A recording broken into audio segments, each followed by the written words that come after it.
அப்படி ஒரு பிரம்மாண்டமா இருக்கு. எடுத்தடுப்புல எல்லாம் முனியமக்கா வந்து வரல, 2வது எபிசோடில் தான் வந்து பார்த்தீங்கன்னா வந்தாங்க.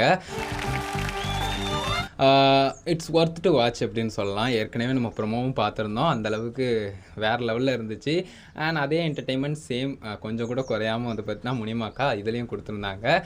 நல்லா இன்னொரு தடவை சிரிங்க ப்ளீஸ். ஸோ வந்தப்பவே வந்து பார்த்தீங்கன்னா ஒரு ஆரவாரம், அதாவது வந்து பார்த்தீங்கன்னா இதெல்லாம் எப்படிங்க உங்களால் டீகோட் பண்ண முடியுது? எனக்கு சீரியஸாக முடியலைங்க. ஏன்னா வந்து பார்த்தீங்கன்னா ஒருத்தங்க நார்மலாக நம்ம இப்போ கிராமத்திலே இருக்கோம்னே வச்சுக்கோங்களேன், நம்ம வந்து நார்மலாக பேசுகிற விதத்துக்கும் ஒரு கேமராவை திடீர்னு ஆன் பண்ணிட்டு பேசுகிறதுக்கும் நிறைய வித்தியாசம் இருக்கும். ஏன்னா அந்த எக்ஸைட்மெண்ட், அந்த ஒரு என்ன சொல்கிறது, நம்ம வந்து போடுறத யாருமே பார்க்கலனாலும் சரி, நம்ம நினைக்கிறதெல்லாம் இது எத்தனையோ லட்சம் பேர் பார்க்க போகிறாங்க, எத்தனையோ கோடி பேர் பார்க்க போகிறாங்க, இது வந்து எல்லாருக்கும் தெரிகிற மாதிரி இருக்க போகுது அப்படிங்கிற ஒரு எக்ஸைட்மெண்ட் சாதாரணமாக இருக்கிறது ஒரு மனிதனோட இயல்பு தானே.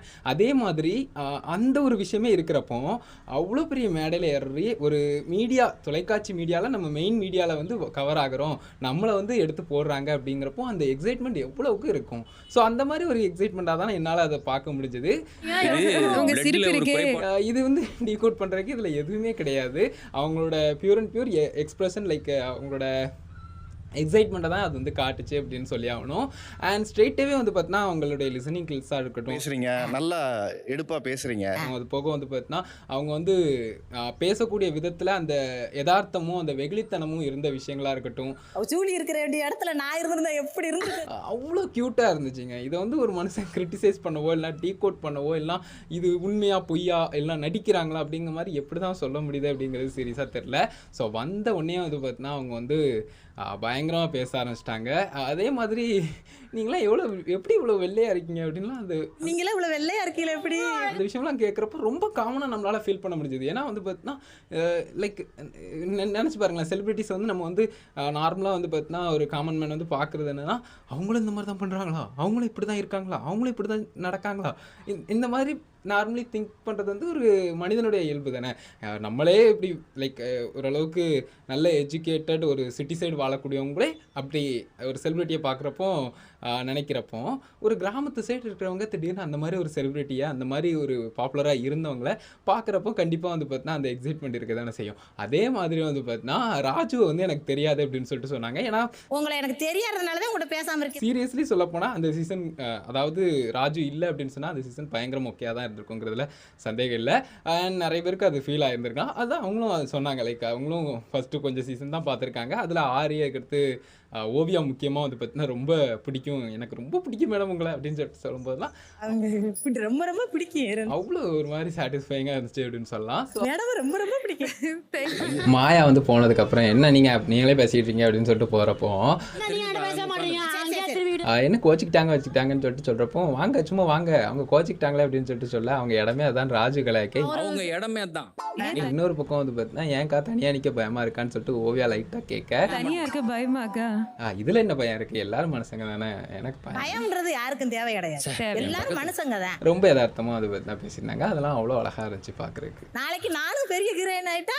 அதுக்கடுத்து வந்து பார்த்தீங்கன்னா பெர்ஃபார்மன்ஸ் அப்படின்னு வர்றப்போ லைக் வந்து பார்த்தீங்கன்னா ஆரி ஒரு முக்கியமான கேள்வி கேட்டாங்க, உங்களுடைய லைஃப்பில் ரொம்ப கஷ்டப்படுத்தின விஷயம் எதுன்னு சொல்லிட்டு நீங்கள் சொல்லுங்கள், உங்களை சோதிச்ச விஷயங்கள் என்ன அப்படி கேட்குறப்போ ஸ்ட்ரைட்டாகவே வந்து பார்த்தீங்கன்னா அவங்க வந்து அவங்களோட கலர் இந்த மாதிரி அவங்க ரொம்ப கருப்பாக இருக்குன்னு சொன்னாங்க இல்லையா.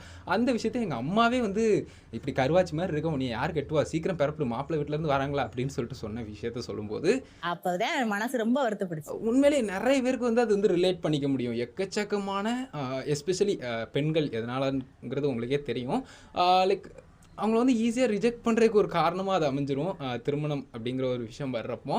ஸோ அந்த ஒரு விஷயம் இங்கேயும் அவங்களுக்கும் அது வந்து எந்த விதத்துலேயும் மாற்றம் இல்லை, அவங்களுக்கும் அது நடக்கும் அப்படின்னு சொல்லிட்டு அவங்க அம்மா வந்து நினச்சி அந்த மாதிரி சொல்லியிருக்காங்க. அக்கா மாதிரி இருந்துக்கிட்டு உனக்கெல்லாம் ஒரு புருஷன் ஒரு மாப்பிள்ளை வர்றதே பெரிய விஷயம். அது வந்து பார்த்தீங்கன்னா ஃபைனலாக வந்து அவங்க ஹஸ்பண்டை வந்து ரொம்ப ப்ரைஸ் பண்ணுற மாதிரியும் இருந்துச்சு. எந்த இடத்துலையும் வந்து பார்த்தீங்கன்னா அவங்க தனிப்பட்ட விஷயங்களை சொல்லும் போதும் கூட எமோஷ்னலாக டீல் பண்ணுற மாதிரி விஷயங்கள் இல்லை. நீங்கள் உன்னிப்பாக பார்த்துருந்தீங்கன்னா தெரிஞ்சிருக்கும். ஸோ அந்தளவுக்கு வந்து பார்த்தீங்கன்னா மக்களால் வந்து அந்த கனெக்ட் பண்ணிக்கிற விஷயமும் இருக்குது. அதே சமயம் அவங்களுடைய வைப் இருக்கு இல்லையா, அந்த ஒரு சிரிச்ச ஸ்மைலோட வந்து பார்த்தீங்கன்னா அந்த விஷயங்கள் பேசுகிறதெல்லாம் பார்க்குறப்போ அவங்களோட பர்சனல் லைஃப் அப்படிங்கிறதுலாம் ஒரு மேட்டராகவே தெரியல. அவங்க வந்து மக்களை என்டர்டெயின் பண்ணுறாங்க, ஒரு மாதிரி எக்ஸைட் ஆகுறாங்க அப்படிங்கிற ஒரு ஃபீல் மட்டும் தான் எனக்குள்ளேயும் இருந்துச்சு. உங்களுக்கும் நிறைய பேருக்கு அப்படி ஃபீல் ஆயிருக்கும் அப்படின்னு நினைக்கிறேன். ஸோ அந்த மாதிரி வந்து பார்த்தீங்கன்னா ஒரு குறிப்பிட்ட விஷயங்கள் வந்து நடந்துச்சு. அப்புறம் போர் அடிச்சு போச்சே. எக்ஸைட்டடாக ஒரு மாதிரி வந்து பார்த்தீங்கன்னா அவங்களோட ஹஸ்பண்டை வந்து அவ்வளோ ப்ரைஸ் பண்ணி சொல்லும்போது வந்து பார்த்தீங்கன்னா அவங்களோட அந்த ஒரு அன்பு வந்து அவ்வளோ அழகாக தெரியுது அப்படின்னு சொல்லலாம். அது போக வந்து பார்த்தீங்கன்னா அவங்க வந்து சீமான் சீமான்னு சொன்னோடனே உங்கள் ஹஸ்பண்ட் பேர் என்ன அப்படின்னு கேட்டவுடனே அதுவும் சீமான் தான், சீமான் பொண்டாட்டி சீமாட்டி அப்படின்ற மாதிரி வந்து பார்த்தீங்கன்னா சொல்லும்போது அந்த சீமா பொண்டாட்டி சீமாட்டி. அந்த க்யூட்னஸ் வந்து ஓவர்லோடட் அப்படிம்பாங்கல்ல, இதுக்கு போடுங்கப்பா அதை அப்படின்ற மாதிரி வந்து பார்த்தீங்கன்னா இருக்குது அப்படின்னு சொல்லலாம். அவர் பேரே சீமானா? ரொம்ப அழகான பேர். அதுக்கடுத்து ராஜு வந்து இந்த மாதிரி வந்து பார்த்தீங்கன்னா ஒரு சில கொஸ்டின் கேட்டார். அதாவது உங்கள் ஹஸ்பண்ட் சப்போர்ட் பண்ணுறாங்களான்னு. என்னோட ஹஸ்பண்ட் தான் கூட்டிகிட்டு வந்தாங்கன்னு இங்க வந்து விட்டுட்டு போறாரு நீ. சொல்ல. அதுக்கடுத்து வந்து பார்த்தீங்கன்னா உங்களுக்கு வந்து நீங்கள் இதனால் சொல்ல வர்றது என்ன பிக் பாஸ்குள்ளே வந்தா அப்படிங்கிற மாதிரி சொல்ல, அவங்க வந்து இந்த மாதிரி தமிழ் பெண்கள் இருக்காங்க, இந்த மாதிரி கலாச்சாரமும் இருக்குது அப்படிங்கிற விஷயங்களை தெரிஞ்சுக்கணும் அப்படிங்கிறக்காக கொண்டு வரேன் அப்படிங்கிற மாதிரி சொல்லியிருந்தாங்க. கலாச்சாரத்தோட ஒரு பொண்ணு அப்படின்னு பாக்குறதுக்கு மனசுக்கு சந்தோஷமா இருக்கும்ல யாருக்கும். அதுக்கடுத்து ஆரி கேட்ட முத்தான கேள்வி, பிக் பாஸ் டைட்டில் ஏன் ஜெயிக்கணும்னு நீங்க நினைக்கிறீங்க? நீங்கள் கேட்ட கேள்வி நல்ல கேள்வி. நீங்க சொல்ற கேட்குற கேள்வி சரியான கேள்வி. ஆனால் இப்போ உதாரணத்துக்கு எவ்வளவோ லட்சக்கணக்கில் வாங்கக்கூடிய, எனக்கு தெரியல, ஆனால் லட்சக்கணக்கில் வாங்கக்கூடிய ஆக்ட்ரஸ் இருக்காங்க அப்படின்னு சொன்னால் அவங்க கூட வந்து பார்த்தா மேலும் வந்து வாங்குறதுக்கு, அதாவது மேலும் வந்து பணம் வாங்குறதுக்கு, மேலும் வந்து பார்த்தா அவங்கள வந்து மேலும் கொண்டு போகிறதுக்கு தான் ட்ரை பண்ணுவாங்க. அப்படிங்கிறப்ப நான் பாமரமாக ஒரு சின்ன தொழில் பண்ணி பிழைக்கிறவ, நான் வந்து என்ன சொல்கிறது, அதில் வர்ற வருமானத்தை வச்சு என்னால் வந்து பிழைக்க முடியுமா அப்படின்னு கேட்டால் அது முடியாது தானே.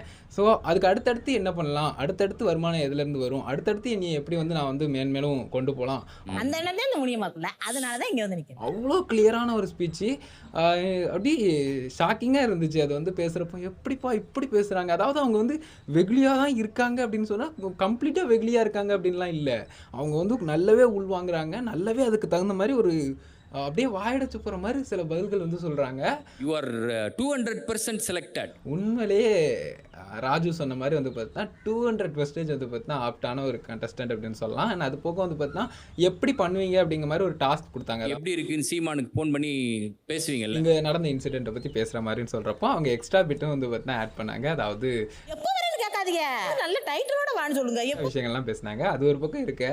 அந்த பேசின டாக் இருக்கு இல்லையா, அது வந்து உண்மையிலேயே ரொம்ப க்யூட்டாக, ரொம்ப அந்த ஒரு பழக்க வழக்கங்கள் மாதிரியே இருந்துச்சு. லைக் நான் அவங்க சேனலில் பார்த்தா அதே ஒரு பேச்சு வழக்கு தான் இருந்துச்சு. ஸோ சீரியஸ்லி இதில் வந்து கிரிட்டிசைஸ் பண்ணுறதுக்கோ டீகோட் பண்ணுறதுக்கோ இல்லைனா உண்மையாக பொய்யான ஆராய்ஞ்சு இருக்கிறதுக்கோ எதுவுமே இல்லைங்க. ஏன்னா பிக் பாஸ் அப்படிங்கிறதுல, அதுவும் இந்த காமன் மேன் ஷோவில் ஃபுல் அண்ட் ஃபுல் வந்து பார்த்தீங்கன்னா ஒரு மாதிரி நெகட்டிவாக போய்கிட்டு இருக்கிறப்போ ஒரு சில பாசிட்டிவிட்டிஸ் அப்படிங்கிற மாதிரி அவ்வளோ அதிகமாக ஈர்க்கப்பட்ட ஒரு நபர் அப்படின்னு சொன்னால் முனியம்மாக்கா சொல்லலாம். ஸோ அந்த நபரை வந்து நம்ம வந்து என்ன சொல்கிறது, நம்ம வந்து ரொம்ப கொண்டாடணும் அப்படிங்கிறதில்ல. போக போக அவங்க வந்து இன்னும் கண்டிப்பாக வந்து பார்த்தீங்கன்னா நிறைய விஷயங்கள் பண்ணுவாங்க. நிறைய அவங்களோட அடுத்த ஸ்டெப்புக்கு இது ஒரு வாய்ப்பாக இருக்குது அப்படிங்கிறதுல சந்தேகம் இல்லை. ஆனால் நான் சொல்கிறது வந்து குறிப்பிட்டு வந்து அவ்வளோ பாசிட்டிவிட்டி அந்த அக்கா கிட்ட இருக்குது அப்படிங்கிறது எந்த சந்தேகமும் இல்லை. She deserved to be in Big Boss season 10.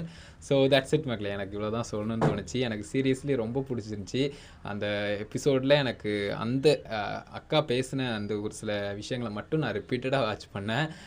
எனக்கு ரொம்பவே பிடிச்சிருந்ததுனால உங்ககிட்டையும் இதை ஷேர் பண்ண நினச்சேன். பாய்.